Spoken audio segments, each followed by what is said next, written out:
Thank you to all of our panelists here. I think we, at this point, we're going to open it up for questions, for Q&A with the audience here, and let's start with the gentleman in the yellow shirt here. The first two police chiefs mentioned a 98% false alarm rate.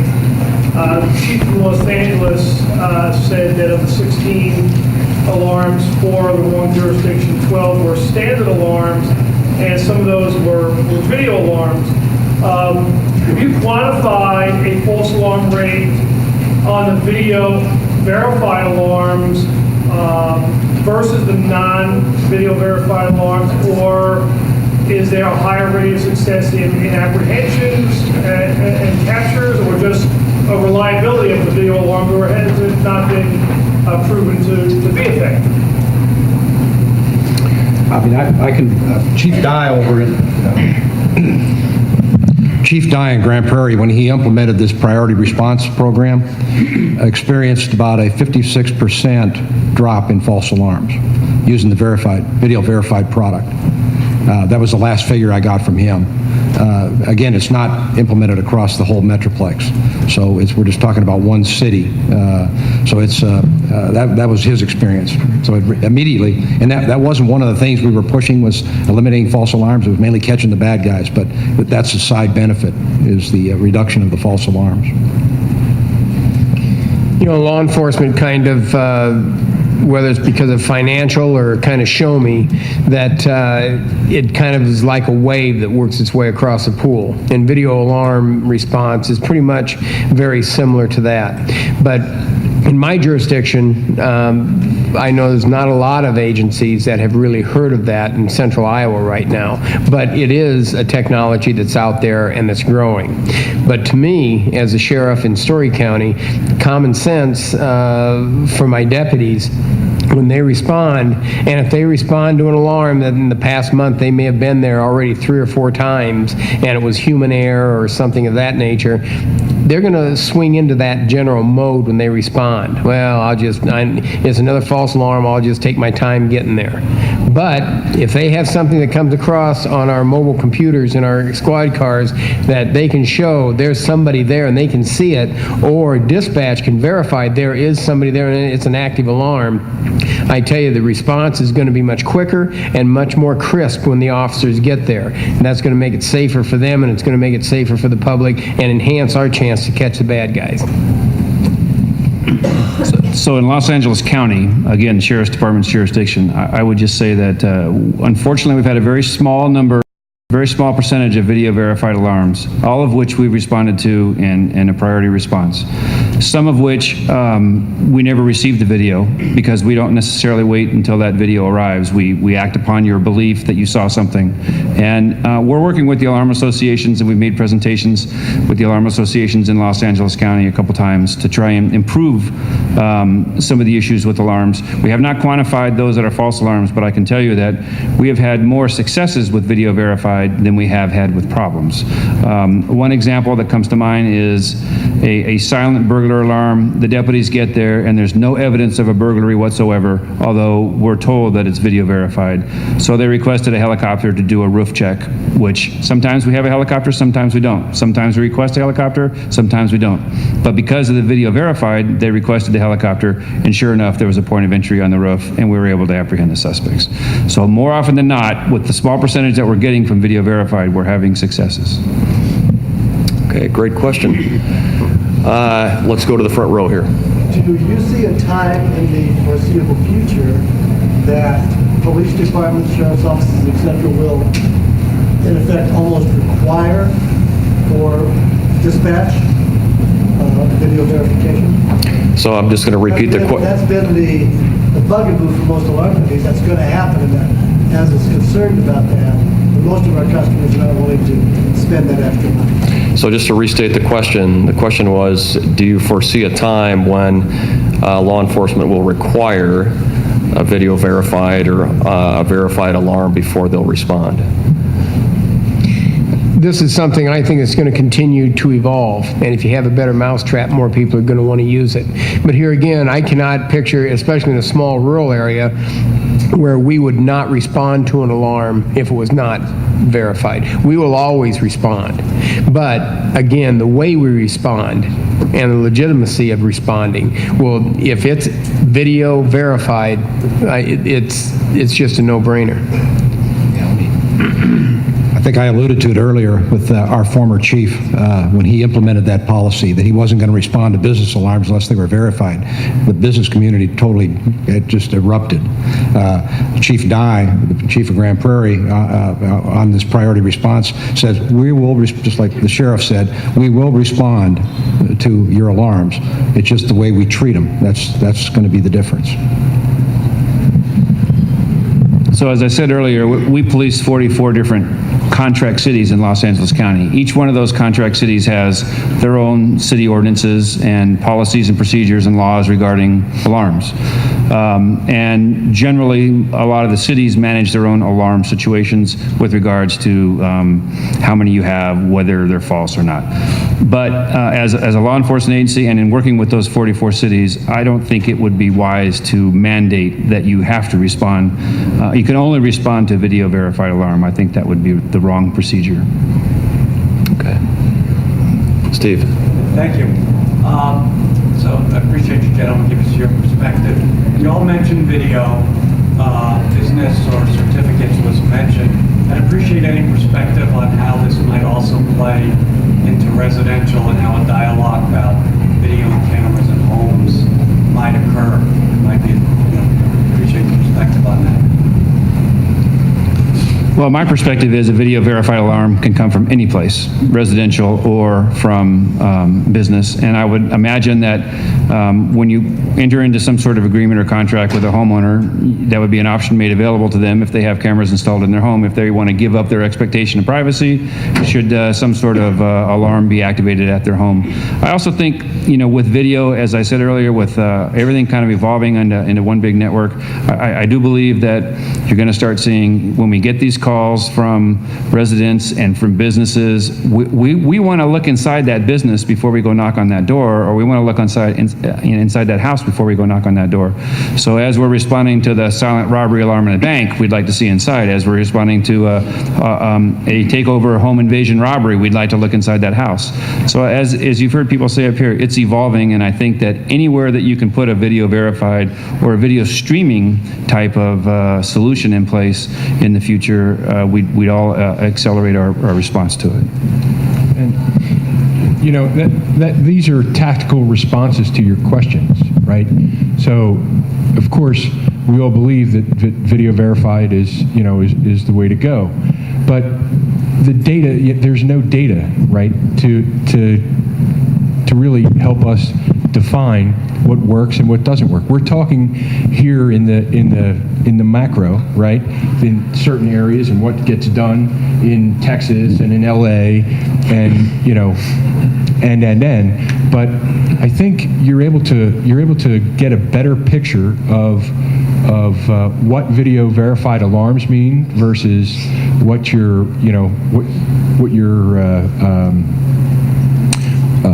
non-video verified alarms mean, and whether or not the insurance industry is going to continue to support what it already supports. I'm not saying that it is or it isn't, but with actuarial data, you might be able to get better support, or you might not have as much support. But it could be a two-edged sword. But it's certainly something to work towards. Just follow up on that real quick. Before I come out here, I talked to my detective sergeant who oversees working and putting out the video verifieds. He made a statement to me that was kind of surprising, that he said, "Sheriff, there's some businesses and homes that we've offered it to and they didn't want it." And I thought, boy, that's kind of a shock. Why would that be? He goes, well, one of it is because of the inconveniences. And every time that you go out the door, you come back in, or you go into your business, or you come back out, you got to turn it on, turn it off, make sure your employees know how to do that. And then it changed to where the one that we have now was updated to where it can be put on a timer, so it can be preset, so that's taken care of. And I guess my point is, as law enforcement continues to evolve and try to enhance things and make things better, it's also upon the industry to keep improving the video fight alarms and how how that's going to work to be more user-friendly for not only law enforcement, but for the business owners that would choose to employ them and residential people.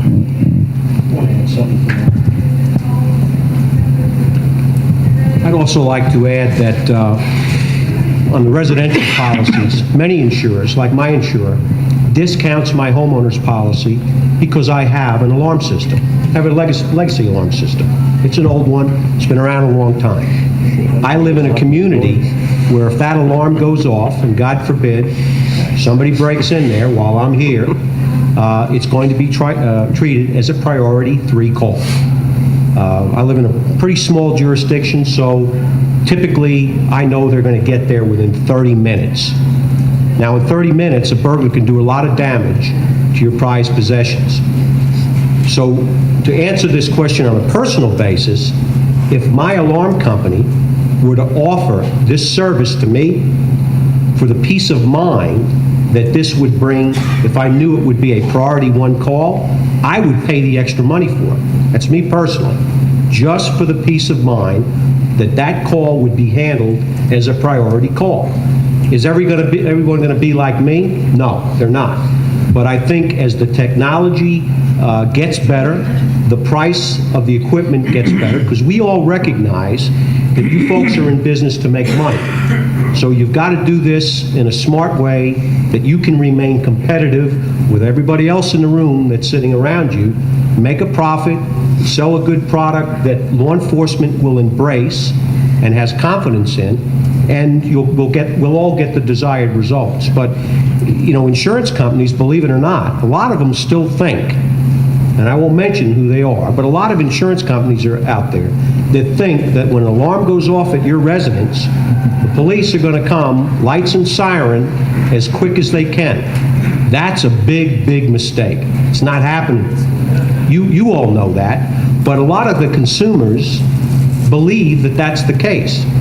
A lot of the insurers believe that that's the case, yet they're still discounting on their premiums, a discount for that type of coverage. Now, is a legacy system worth it? Yeah, I think there's a deterrent effect to it, and it's certainly better than nothing, okay? But in order for this to get better, we're all going to have to work together to make sure that the insurance industry is aware of it, and I think they'll drive by incentivizing their policyholders to adopt these more sophisticated systems, because it's going to protect those properties from losses. We had one more question. We had a question up front here. Thank you. Thank you, gentlemen. That is a very impressive panel.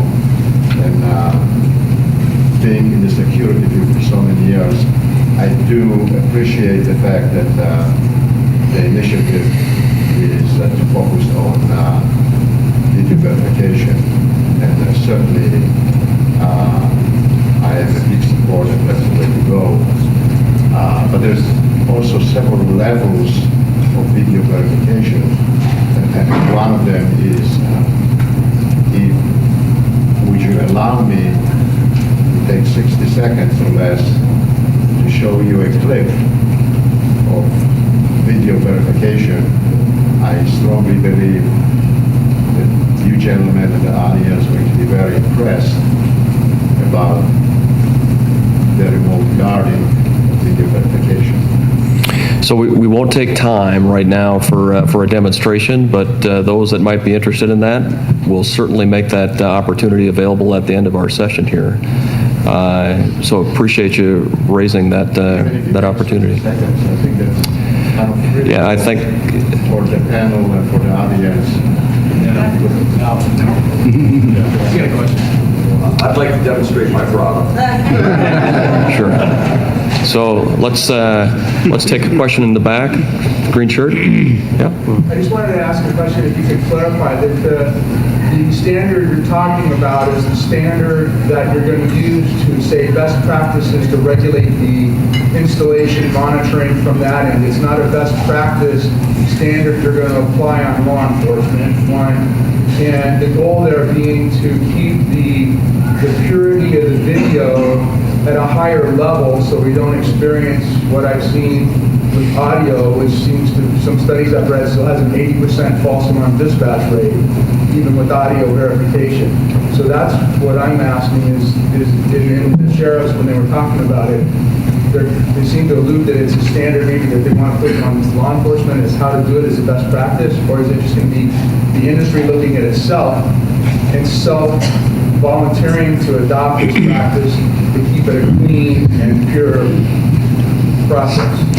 We have the video systems in my office that we use, and in the state of Iowa, we also have what's called the LEAN network, Law Enforcement Information Network.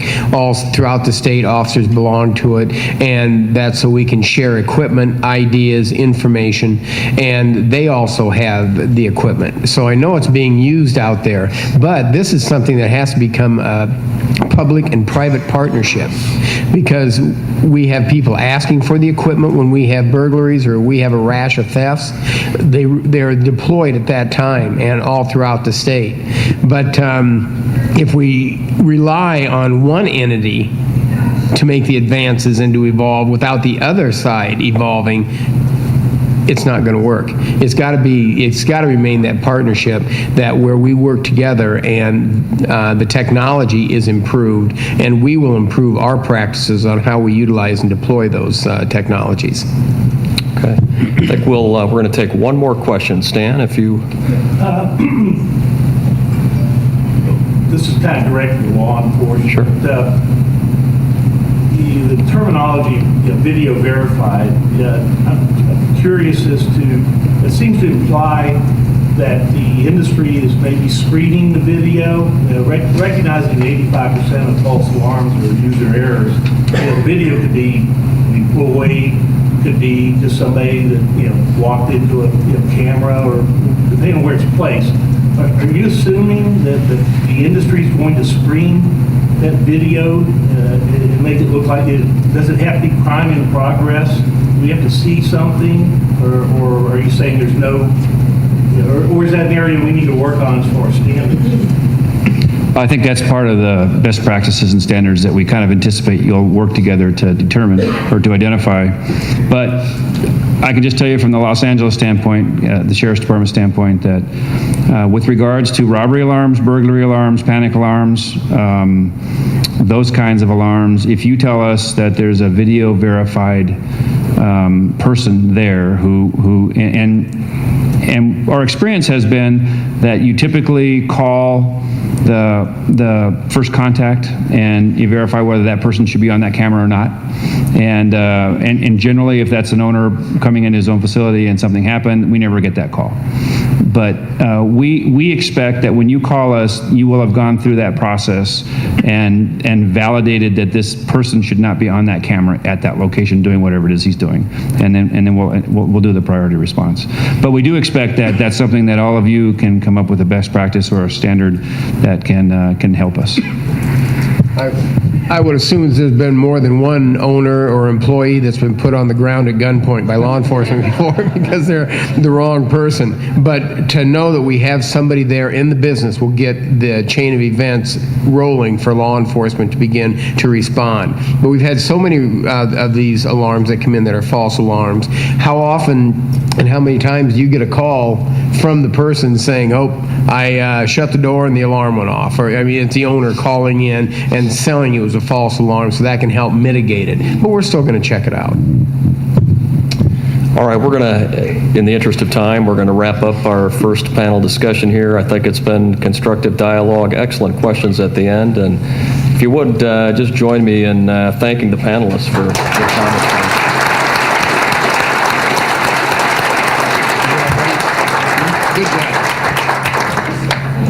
All right, so we're going to do a brief exchange here of panelists. And